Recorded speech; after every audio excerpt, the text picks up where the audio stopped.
Estamos gravando. O objetivo de hoje, então, é a gente ver um caso prático, real de ICMS, ok? A gente precisa lembrar que os processos judiciais são públicos. Então, o melhor jeito de você estudar é pegar um processo do começo ao fim, aí você vê tudo o que aconteceu, os documentos que foram juntados, e é isso que a gente vai fazer hoje. Eu peguei um caso de ICMS que foi desde o administrativo até o judicial, já está na fase de interposição de recurso extraordinário.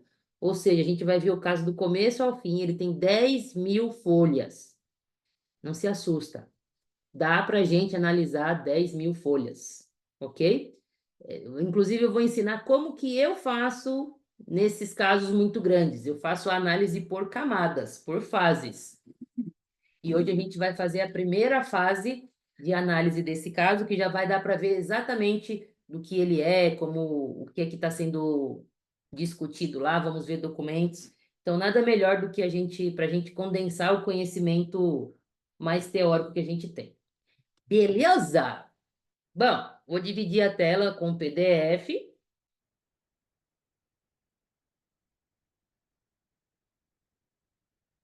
Que maravilha! Uhum. Daí eu aumentar um pouquinho a letra. Aí.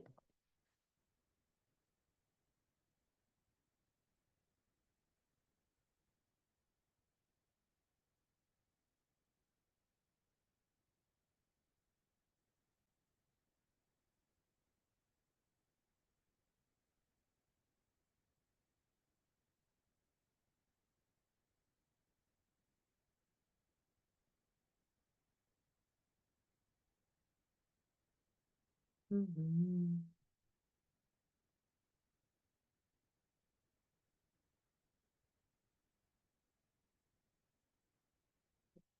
Bom, agora me interrompe, quem quiser interromper, tá? Que eu não vejo mais. Confirma se vocês veem um PDF e se dá para ler o que está escrito. Sim, dá para ler Sim. tudo. Então, o que que eu faço para analisar um caso? E eu faço isso em qualquer caso, inclusive nos casos que eu fiz a inicial, por exemplo. Eu leio de novo, do começo ao fim. Mas agora eu vou explicar para você como que eu faço isso, porque esse processo, por exemplo, tem 10.000 folhas. Se a gente for ler as 10.000 folhas igual a gente lê um livro, a gente passa sei lá quanto tempo só lendo um processo. Não é assim que funciona. A gente vai pegando o jeito, tá? E eu demorei para pegar esse jeito. Então, a primeira coisa que eu faço é, estou na folha um. Na folha um, a gente tem aqui a petição inicial. Ele é um caso judicial já. Como ele é judicial, a gente vai acabar vendo o processo tributário de trás para frente. A gente vai ver a parte judicial, depois vai ver o que aconteceu no administrativo, ok? Então já vamos, e aí, vendo esse processo, eu já vou repassar vários conceitos, não só de ICMS, mas de processo tributário também. Então, bora lá. Primeira coisa, isso aqui é uma ação judicial, ó, aqui de São Paulo. Eu estou falando do tributo de ICMS, estadual, então faz sentido que seja juizado em São Paulo. Mas olha que interessante aqui, ó, essa ação não tem nome. Está escrito ação ordinária, com pedido de antecipação de tutela. A gente não precisa colocar nomes na ação. Tranquilo, inclusive essa decisão foi favorável parcialmente para esse cliente. Isso é uma coisa processual interessante que às vezes a gente fica apegado a nome. É uma ação ordinária. Mas aqui embaixo a gente sabe que é uma ação anulatória, por quê? O objetivo dela é anular o crédito tributário. Percebe? Então, não precisou escrever ação anulatória aqui em cima. Isso já é uma coisa interessante. E por que que essa pessoa escolheu uma ação anulatória e não um mandado de segurança, por exemplo? Numa ação anulatória, se o contribuinte perder, ele tem que pagar honorários para outra parte.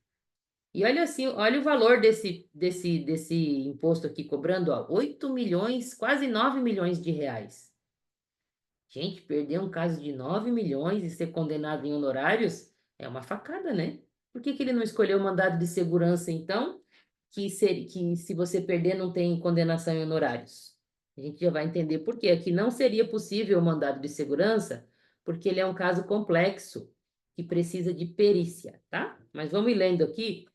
Eu não vou ler na íntegra, né? Eu vou ir passando e mostrando as partes mais importantes. Então vamos ver aqui, ó. Eu gostei dessa petição inicial porque ela está bem sucinta, direto ao ponto. Aqui está com e parágrafos curtos, tá vendo? Ó? Linguagem direta. Vamos ver aqui o que que aconteceu. No dia 22 de setembro de 2010, foi lavrado o auto de infração número tal. 3, esse aqui, ó, 3133, blá, blá, blá. Beleza? O que está falando no auto de infração? Quanto que está cobrando? R$ 8.875. Logo de cara já conta o que que é. E olha que legal, ele colocou uma tabelinha com o principal, os juros e a multa. Por que que ele colocou essa tabelinha? Porque lá no final ele vai discutir o valor dessa multa aqui, falar que ela é confiscatória. Vamos descer mais um pouquinho. Então, logo de cara é quanto que está cobrando. Qual é a acusação? Saída de mercadoria sem emissão de nota. Beleza? Por meio do quê? Levantamento fiscal realizado. A gente já vai compreender o que é esse levantamento fiscal.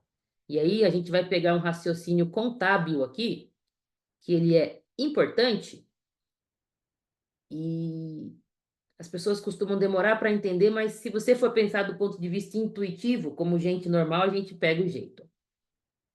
Então, o que é o levantamento fiscal? O fisco pegou documentos da empresa e cruzou informações. É isso, beleza?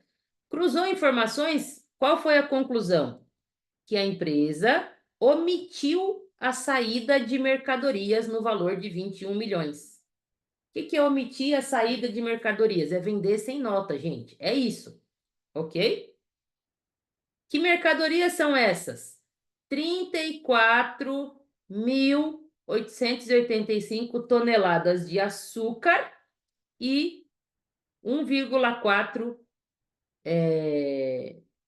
litros, 1.496 mil litros de álcool. Tá errado isso aqui. Isso aqui para mim tá faltando uns zeros, mas beleza. Ele transcreveu ali dentro. Aí, aqui embaixo, ele já contou que ele perdeu na esfera administrativa inteira. Ó, às vezes acontece, perde na administrativa inteira, tá? Então aqui ele está contando, ó, perdi em primeira, perdi em segunda, e ele vai contando isso de forma bem rápida, sem ficar chorando as pitangas. Muito bem, eu quero mostrar aqui uma parte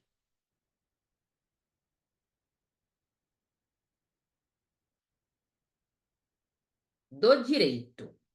Vamos ler aqui, ó. Nessa primeira parte ele fala que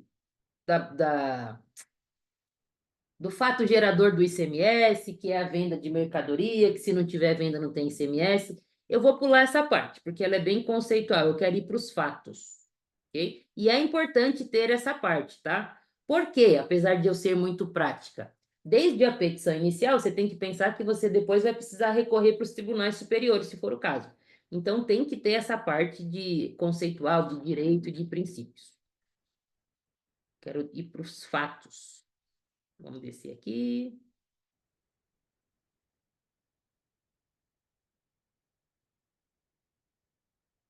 Aqui, ó. Carambola. Carambola. Achei.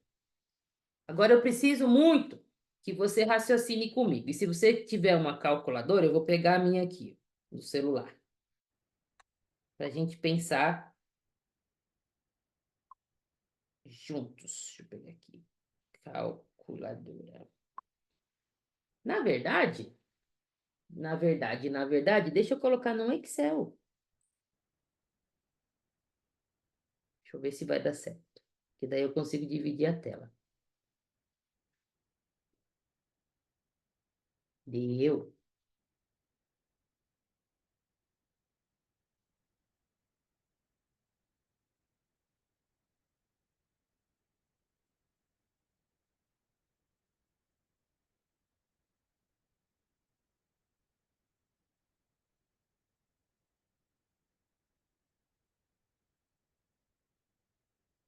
Você chora, Dona do céu. Provavelmente vocês não estão vendo meu Excel, né? Deixa eu dividir a tela inteira.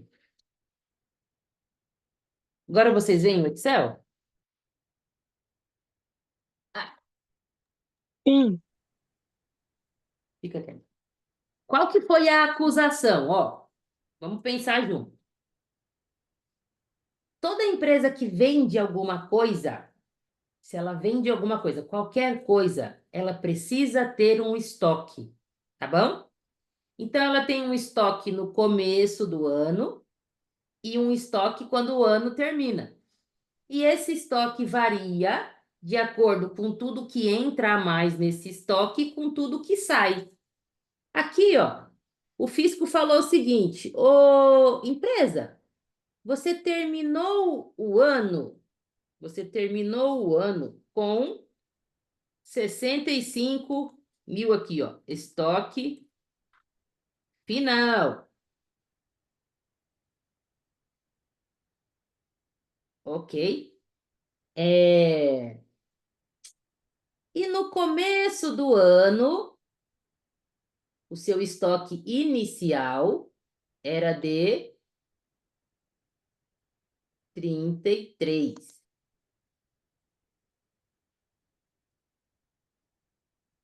Estoque inicial. Então, eu comecei o ano. Tá? Deixa eu colocar aqui embaixo. Ó. Comecei o ano com 33.297 e finalizei com 65.552. Mas, no meio do ano, entrou não, eu produzi mais 151 mil toneladas de açúcar. Produção. Então, aumentou meu estoque. Além disso, entrou mais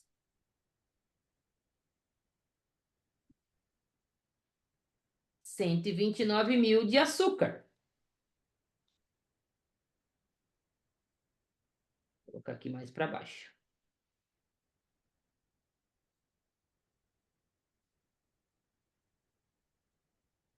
Beleza. E neste mesmo ano, saiu, ou seja, eu saiu 280 toneladas de açúcar. Ok? Qual que é a conta que o fisco fez? Vamos fazer aqui do ladinho, ó. Veja bem, empresa, você tinha 33 no começo do ano, você produziu mais 151, entrou mais 129 e saiu 280, então menos 280. Quanto que dá essa conta? Quanto que você deveria ter no estoque? Você deveria ter no estoque 33.667 toneladas. Isso é o que você deveria ter no estoque, considerando o que você tinha no começo, o que entrou e o que saiu. Mas eu vi que no final você tinha no estoque 65. Então, de onde? De onde que apareceu esses 65 aqui a mais? Que estranho. Não era para você ter tudo isso. Quanto que dá esse a mais? 65 menos 33. Ó. Não vai bater certinho aqui com o que tá, porque são números que depois está no laudo pericial, tá? Mas aí, o fisco fala assim, se 31 mil toneladas, aqui está 34, mas por volta de 30 e poucos, não tem justificativa, significa que houve omissão de alguma das partes aí. Porque de onde que veio isso? Certo, gente? Isso é o típico cruzamento fiscal que o fisco faz. Ele vê se tem lógica. As mercadorias que você tem em estoque, o tanto que você vendeu, ele cruza. Vamos ver agora os documentos que ele usou para esse cruzamento. Ó. Vamos voltar aqui. Vocês voltaram a ver o PowerPoint? Sei, tá vendo? Tá o texto agora. Isso, beleza. É o PowerPoint, não, desculpa, o PDF. Deu para pegar o raciocínio de como que você faz a contagem de estoque? Entrada, o que tem no começo, o que entra, o que sai, você tem que saber o quanto que vai dar no final. É uma conta de mais e de menos, tá? Bom, Basicamente, o contador esqueceu de afirmar para a empresa aí de contar direitinho, porque essa diferença é grande. Devia ter dito, não, a gente produziu mais. Dá para é, colocar na produção. Ô, rombo, viu? mas sabe qual que foi o erro dessa empresa? Ela, o estoque inicial dela era maior, porque um pouco de estoque ficava dentro da própria empresa e um pouco de estoque ficava em um depósito. E é bem comum mesmo. Essa galera de grãos, eles pagam depósitos para armazenar as coisas. Então ela tirou o estoque de dentro da empresa e colocou em outro lugar terceiro, de um terceiro e esqueceu de contabilizar isso, ok? Foi um erro. Por isso que ela ganhou uma parte desse auto de infração, tá? Certo? Ó. Aqui embaixo, gente, lembra que o que eu estou fazendo aqui é a primeira camada de análise. Na primeira camada de análise, eu não leio no detalhe. Eu vou pegando o jeitão da coisa para eu ver tudo que tem no processo. Só depois disso que eu vou ler o processo com calma. É assim que eu faço nos casos reais nesses 17 anos, tá bom? Então, beleza. Aqui eu já expliquei para você qual foi a acusação e qual foi o erro é, da empresa. Ela esqueceu de, de, de informar o Zangão do Céu que ela tinha estoque em terceiros, tá bom? Agora vamos olhar os documentos. Aqui, ó, tá vendo? Aqui ela está explicando, ó. Eu esqueci, ó, a diferença é porque uma parte do meu estoque estava em um recinto alfandegado lá em Santos. Ó, parte estava com terceiros. Ó. Um pedaço estava comigo, um pedaço estava com terceiro. Então foi esse o erro, tá? Aqui ela sempre faz tabela para ir demonstrando. Eu adoro isso, gente. Tabela facilita muito. Tabela, imagem, principalmente quando se trata de números. Vamos descer agora, que a gente vai ver os documentos que foram analisados. Ó, tabela. Gostei demais dessa petição inicial. Muito bem organizada, simples, objetiva. Tem o tamanho que precisa ter por ser uma anulatória, não dá para ser tão curta assim, mas dentro do possível ela foi bem certeira. Descer.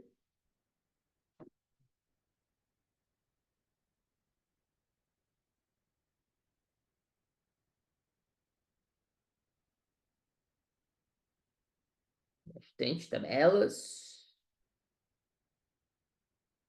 Uhum.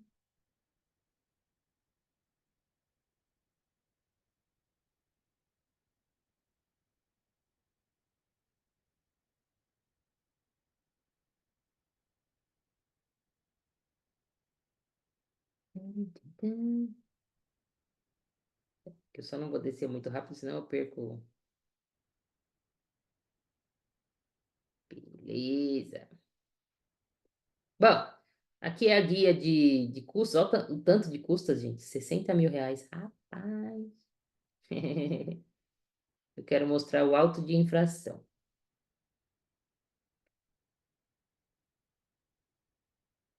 Procuração, subestabelecimento, tudo bonitinho.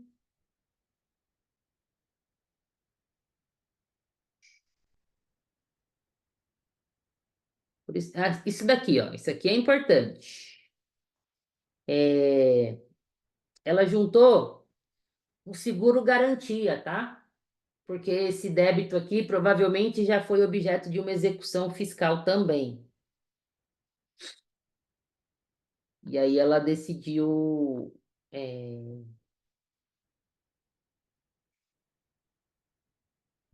continuar na via da ação anulatória. E pode, tá? Antes de você apresentar. Eu já fiz muito isso. Quando você tem um auto de infração que que você perde, antes de chegar à execução fiscal, você já se adianta, ajuiza uma anulatória para você não discutir no fórum da execução fiscal, porque tem, e eu concordo, tá? Tinha um cliente que não gostava que os processos fossem julgados no fórum da execução fiscal, porque ele dizia lá que os juízes eram muito fiscalistas, e os juízes da vara civil comum, às vezes, prestam mais atenção no caso. É gosto, tá? Se o direito for bom, talvez os dois deem certo, mas eu gostava também da vara civil. Mas no caso, o processo não passa a demorar muito mais, não, professor? Não. Eu nunca cheguei a ver uma. Não tem uma regra, sabe? Você nunca vai saber. Que na execução fiscal também tem processo que fica paradão lá. Tem anos e anos. Ah. Eu não acho que tem tanta diferença, viu? Os fóruns são superlotados todos. Aqui é tudo documento da garantia, tá? Ter uma garantia é uma boa coisa, viu, gente? Ajuda demais. Ah, aqui, ó. Bom, documentos, então, aqui, ó, que tá juntado, ó. Todas as notas fiscais de saída. Esses documentos foram juntados no auto de infração, beleza? Ó. Foi o documento que serviu de insumo depois para fazer o laudo pericial. A gente vai chegar nele, ó. Mas tá vendo, ó? Lista de todas as notas fiscais de saída. Ai, caramba, voltou. Deixa eu descer, ó. É gigantesca a lista. Isso daqui, ó. Verônica, eu nunca vi na minha vida um livro de entrada. Olha aqui, ó. Tá aqui, é só abrir um processo e olhar, ó, um livro de registro de entrada. Então, tudo que entra dentro do estoque dessa empresa, se tem crédito de ICMS ou não, olha que bonitinho aqui, ó. Tá aqui no livro de registro de entrada, ó. Ele vai do dia 1 de janeiro de 2009 até o dia 31. É um livro por mês, ok? Então, tá aqui, ó. O povo de Big Four, das Ernst, Price, não sei o que, eles têm ferramentas para transformar esses documentos todos em tabela, tá? Para ficar mais fácil, eles fazem os cruzamentos, ó. Mas então tá aqui, a gente já viu dois documentos, ó. A lista de notas fiscais de saída e todos os registros de entrada. Foi isso que o fisco cruzou, olha que bonitinho. No registro de entrada tem qual nota fiscal que foi, o número dessa nota fiscal, o valor que está lá na nota fiscal, tudo bonitinho, ó. O CFOP da mercadoria, se tem ICMS ou não, se dá crédito ou não, ó. Operações com débito do imposto, operação sem débito, tudo bonitinho. Vamos descer mais.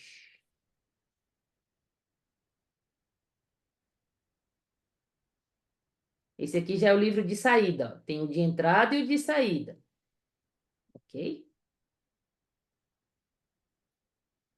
Então, nesse primeiro momento, é só para ver os documentos que tem. Aí aqui, começa já a cópia das coisas que foram juntadas no processo administrativo. E isso é muito importante no tributário, quando a gente vai fazer alguma ação judicial, você precisa ler tudo que está no administrativo, porque é dali que você vai fazer sua petição inicial. Inclusive, muitas coisas, talvez você nem vai precisar criar. Muito argumento já vai estar ali, você só vai complementar. Beleza? Então, aqui são os documentos da esfera administrativa. Beleza? Bonitinho. Cópia de todas as notas fiscais, ó. Nossa, dá um trabalho fazer esses cruzamentos. Por isso que, às vezes, um caso de 10 mil folhas não me assusta tanto, porque a maior parte é documento, tá? Aqui de novo, os livros de apuração, ó, as decisões da esfera administrativa. Percebe que o escritório mudou? Beleza? Na esfera administrativa era um, no judicial era outro. Então, aqui já vai uma outra dica. O seu contrato precisa estar bem amarrado. Porque se o cliente trocar de advogado no meio do processo, uma boa parte do serviço você já fez. Como é que você vai negociar seus honorários então? Isso precisa estar no contrato, tá bom? Bem bonitinho. Aqui.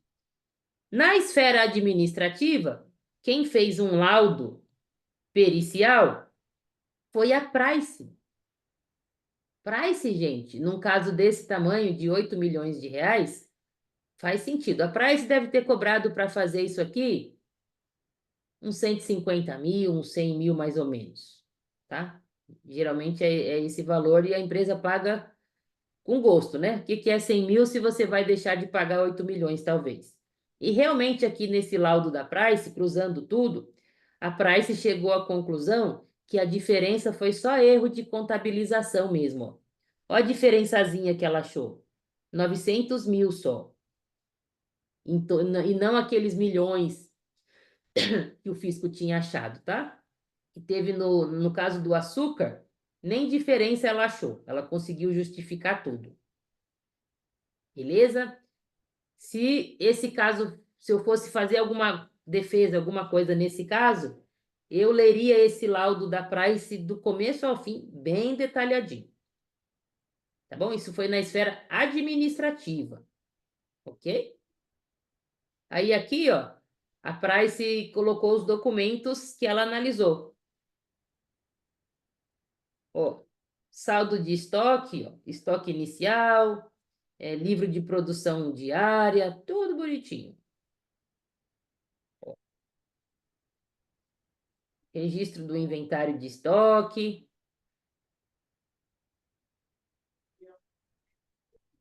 Ó, livro de produção diária da empresa. Vamos descer que aqui tem bastante documento.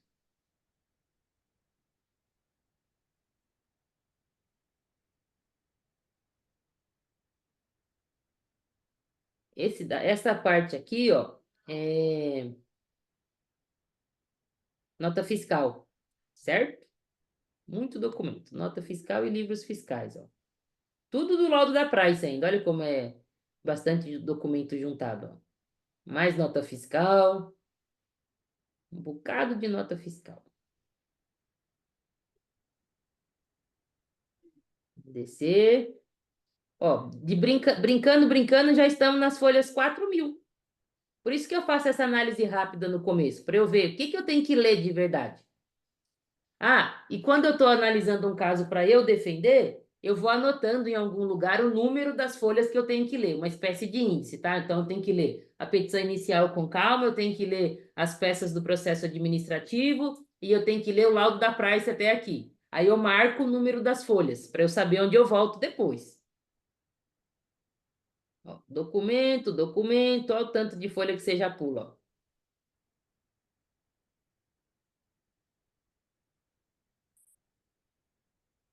Ó, já estamos na folha quase 7 mil.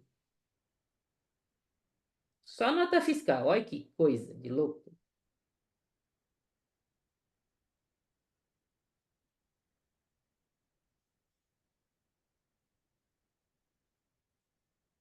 Professora, Oi?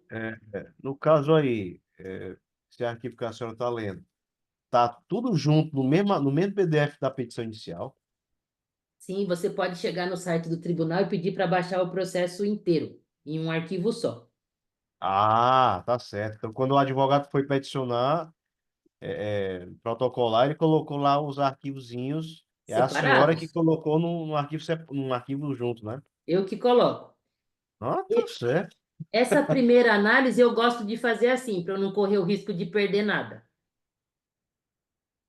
É Entendi, um hábito entendi. meu, mas tem gente que gosta de analisar separado, tá? Não, beleza, não, beleza. Pensei que a pessoa tinha postado uma petição desse. Não, Rapaz, o bicho é doido mesmo. Aí eu de- vai perguntar para a senhora, rapaz, o juiz lê isso aí tudinho mesmo? não lê. Não tem como, né? Ele não lê. O juiz vai ler só o laudo pericial, tá? Que é o que interessa para ele. O resto ele não lê. Na verdade, o juiz não lê nada. Quem lê é o assessor, né? O juiz só assina. Já trabalhei dentro de vara, sei como é. Ó, já estamos na folha 9 mil. Aqui, gente, vamos pensar agora, ó. A gente está num caso judicial, ok? o caso judicial, foi pedido uma perícia, logo no começo. E aqui, ó, o perito judicial, esse Sérgio, ele fez o laudo pericial dele. E é um lábio, ó, um laudo contábil, ó. Cadê? Tá escrito aqui, ó. Pericial contábil. Por que contábil? Porque é um erro de escrituração, é contagem de estoque, então faz sentido que seja um laudo contábil. Agora, depende do caso, você tem que ver que tipo de laudo que é. Quer ver um exemplo? Eu já trabalhei em muitos casos que era de classificação fiscal de mercadoria. Quem que fazia o laudo? Era um contador? Não, era um engenheiro, uma pessoa que era especializada naquele tipo de produto, saca? Então, o tipo de laudo vai depender do caso concreto. Nesse caso, é um laudo contábil, porque a gente está falando de registros de nota fiscal, ok? Então, esse aqui é o perito judicial que se chama Sérgio, e ele fez o laudo pericial, tá? Veja que toda vez que você pede uma perícia, você tem que fazer as perguntas que você quer que o perito responda. O nome disso são quesitos. De onde que você tira essas perguntas da sua cabeça? Não, elas são estratégicas. Você tem que fazer pergunta cuja resposta te beneficie. Geralmente, esses quesitos, eles são feitos a muitas mãos. Como que essa empresa sabia que o erro que ela cometeu foi esquecer de registrar um pedaço do estoque que estava em terceiros? Ela teve que sair para investigar, essa resposta não saiu do nada. Ela teve que conversar com o contador dela foi verificar, foi fazer os cruzamentos, e aí ele descobriu isso. Então, com certeza, esses quesitos foram feitos também com a ajuda do contador da empresa. Todas as vezes que eu trabalhei em casos complexos, que eu tinha que fazer quesitos, era em conjunto com alguém do operacional da empresa. Beleza, gente? Então, tá aqui o laudo pericial, que a gente não vai ler, mas esse laudo, depois, se vocês tiverem, eu vou deixar isso, vai virar vou colocar lá tudo bonitinho, inclusive esse processo lá dentro da Hotmart. Mas esse laudo, ele não foi tão bom igual o laudo da Price, tá? Ele não conseguiu justificar todas as diferenças igual a Price conseguiu. Por isso que é importante a empresa ter um assistente técnico, que é aquela pessoa que o nome já diz, ela é técnica e ela vai contestar, nem é contestar, vai analisar o laudo que o perito judicial fez e vai ver se tem alguma coisa que não está fazendo sentido ali, certo? E isso que foi feito nesse caso, a gente não vai ler agora, mas é para que você saiba o fluxo. Perito apresentou o laudo dele, assistente técnico vai lá e rebate, principalmente quando tem coisas que não são favoráveis. Muito importante ter um assistente técnico. Nesse caso, provavelmente o assistente técnico pode ser o próprio contador da empresa, ou senão você contrata alguém como assistente técnico, tá bom? Esse Sérgio, a título de curiosidade, tá? Ele cobrou 30 mil reais para fazer esse laudo, esse perito judicial. Eu achei um valor baixo para a complexidade desse trabalho, viu? Se eu fosse perito, eu cobraria bem mais para fazer um laudo desse. Ele teve que fazer cruzamento de muitos documentos. Certo? Então vamos descer, ó. E aqui está as respostas aos quesitos, ó. Todo laudo tem que responder seu quesito. O contribuinte deixou de contabilizar operações nos livros de registro de inventário? Vamos ver o que ele respondeu, ó. A constituição da movimentação de estoque indica que as diferenças apuradas pelos fiscos teriam sido ocasionadas principalmente pela não segregação no livro de registro da autora dos estoques em poder de terceiros, não tendo sido encontradas evidências de falta de contabilização de operações. Veja que a empresa só fez, na verdade, esse quesito aqui é da Fazenda, tá? Não é do contribuinte, ó. Foi a Fazenda Pública que fez os quesitos. Mas é uma resposta que beneficiou a empresa, tá bom? Por quê? Porque está dizendo que não teve falta de contabilização, teve erro. Então, todos os quesitos aqui foram respondidos. Vamos descer mais, que a gente já está indo, ó, já estamos na página 9.000, já está acabando. Falta pouco. Professora, Oi? o perito, ele é escolhido só pelo juiz ou o fisco tem alguma dar alguma opinião sobre qual perito escolher? O perito judicial é o juiz, tá? Somente o juiz, né? Que escolhe, isso. Uhum. Você, tanto a parte quanto a fazenda, pode contestar. Eu vou dar um exemplo meu. Uma vez eu tinha um caso de. Eu não cito o nome das empresas, porque isso aqui fica gravado, né? Vai que dá ruim. Mas era uma grande empresa, tá? A gente tinha um caso complexo que precisava de perícia. E o perito foi nomeado. E eu sempre fui muito de investigar as pessoas, gente. Eu investigo o juiz, eu investigo o perito. E eu dei uma gulgada no nome do perito e descobri que o sujeito estava sendo investigado por corrupção.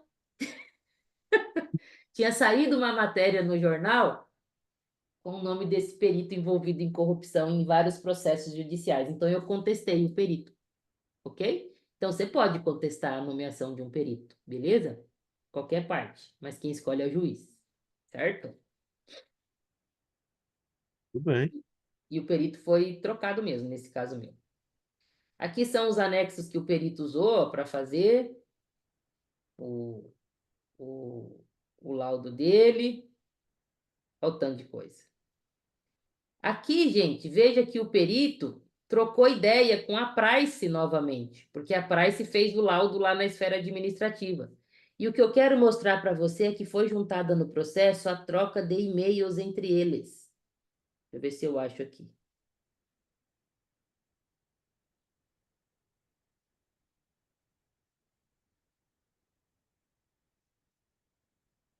Essa é a última coisa que eu queria mostrar.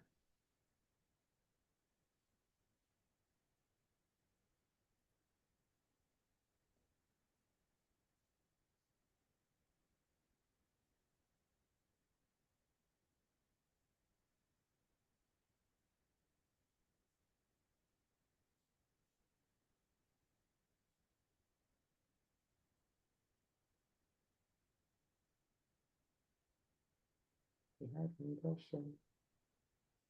Mas confia, em algum lugar, nada comprometedor, tá? Mas tem a troca de e-mails entre o perito judicial e a Price, onde ele pede documentos, ele pede esclarecimentos, e não tem nada comprometedor. Mas qual que é o meu ponto aqui? De carreira. Sempre formalize por e-mail. É muito comum, e isso já vem de muito tempo, de a gente falar por telefone, ou a gente falar pelo WhatsApp e combinar as coisas por ali. Terminou de combinar por ali, formaliza por e-mail. Sempre, sempre, sempre. Porque depois você tem uma prova se você precisar juntar, se vier. Vai que a Price não mandou os documentos que o cara pediu. Ele tem como provar, olha, eu não consegui fazer essa análise porque não me mandaram os documentos, certo? E sempre tenha cuidado com o que você vai escrever nos e-mails, porque a outra parte sempre vai ter a cópia desses e-mails e depois isso vai ser juntado no processo, como foi aqui, por exemplo, tá bom? Então, e-mail é muito importante de você sempre formalizar por lá e, é, e cuidado com o tom, cuidado com o que você escreve lá no e-mail, certo? Este caso, vai subir para os, ele está parado. A fazenda, ela ganhou parcialmente, essa empresa ganhou parcialmente, tá? Porque parte das diferenças foi só um erro de contabilização e a outra parte era diferença de estoque mesmo, aí não teve jeito. Então, as duas partes recorreram. E esse processo, ele ainda vai ser, ele está parado, porque está na fase também de discutir honorários advocatícios. O juiz deu 1% só de condenação em honorários e o contribuinte está achando que é muito pouco. Então, esse processo vai estar aguardando o julgamento de um tema repetitivo sobre esse assunto. De qualquer modo, eu trouxe esse caso, mesmo ele não tendo transitado em julgado, porque dificilmente a questão de fato vai subir para os tribunais superiores, porque isso aqui é muita prova. É um caso típico de prova. E nos tribunais superiores não se analisa a prova. Então, provavelmente, esse caso aqui só vai ser julgado pelos tribunais superiores para falar da condenação em honorários, tá? Porque a parte que foi cancelada foi uma parte bem alta do auto de infração. Não vou lembrar agora qual é o valor certinho, mas a maior parte do auto de infração foi cancelado, porque a empresa conseguiu provar que foi só um erro de escrituração. Beleza? Do jeito que eu fiz aqui com vocês, rápido assim mesmo. É assim que eu faço a primeira análise de um caso. Passo na diagonal, vejo o que que tem no caso inteiro. E só depois, aí eu vou anotando, né? O que é que eu tenho que ler, aí sim, eu pego tudo que eu tenho que ler na íntegra e aí eu leio. Neste caso, o que que eu teria que ler? Petição inicial com muito detalhe, auto de infração com muito detalhe, recursos que foram apresentados na esfera administrativa com muito detalhes, laudo que foi apresentado na esfera administrativa com muito detalhe. Beleza? Decisões da esfera administrativa também, além dos recursos, as decisões. E é isso que eu leria nesse caso, tá? Se eu fosse defender esse cliente. Beleza? Fechou? Dúvidas? Deixa eu parar de No compartilhar. caso como esse aí, professora, o honorário que se cobra é o quê? 5%? É um honorário menor, porque deve ter milhões aí, né? Nesse caso, eu cobraria um valor bem bom só para fazer essa defesa ou essa anulatória, porque é um caso complexo, tá? Extremamente. E a gente está falando de 8 milhões. Cara, dá para cobrar uns 30 paus só para você fazer a petição inicial desse caso, assim. Porque ele é de 8 milhões, é um caso muito. E principalmente quando você olhar e você verificar que tem chance de ganhar de verdade. Então, eu cobraria um valor inicial e depois um percentual do êxito. Como a gente está falando de 8 milhões, não dá para você ir com 20% de 8 milhões. O pessoal vai mandar ser a merda, né? Você vai ter que ir com um percentual menor, vai ter que ter parcimônia aí. Mas esse caso é o típico caso que eu nunca faria só no êxito. Porque assim, dá para ganhar? Dá, mas vai que não ganha. Ó o trampo para fazer essa defesa, gente. Para fazer uma anulatória dessa, se você se dedicar só a esse caso, sem fazer mais nada da vida, que é difícil, você tem muitas coisas para fazer, seria, sei lá, uma semana de trabalho assim, todo dia, para você analisar tudo, pesquisar e fazendo rápido ainda. Certo? Cada desse aí, eu acho que a pessoa tem que pegar pelo menos umas 2 semanas. Eu tava pensando aqui por alto, rapaz, para analisar esse processo todinho, É, olhar nota, olhar tudo direitinho, acho que umas 2 semanas. umas Dá duas para semanas. pegar assim, fazer rápido, não. Não dá, não tem como. Aí como é que você não vai cobrar honorários iniciais para um caso desse? Não tem como, você vai trabalhar de graça, É, certo? eu- E o principal desse caso que eu queria destacar é o contribuinte só ganhou esse caso, não foi com tese jurídica. Não foi que não teve fato gerador do ICMS, foi no confisco, não sei o quê, não foi nada disso. Ele simplesmente conseguiu provar que não teve venda sem nota. Ele conseguiu justificar a falta do estoque dele. Simples assim, gente. Por isso que eu fico muito. Uma coisa que me frustrava em muitos lugares que eu trabalhei eram aquelas petições cheias de princípios jurídicos, tributários, coisa linda, que na prática ninguém está nem aí. Na prática é a prova, certo? eu sei.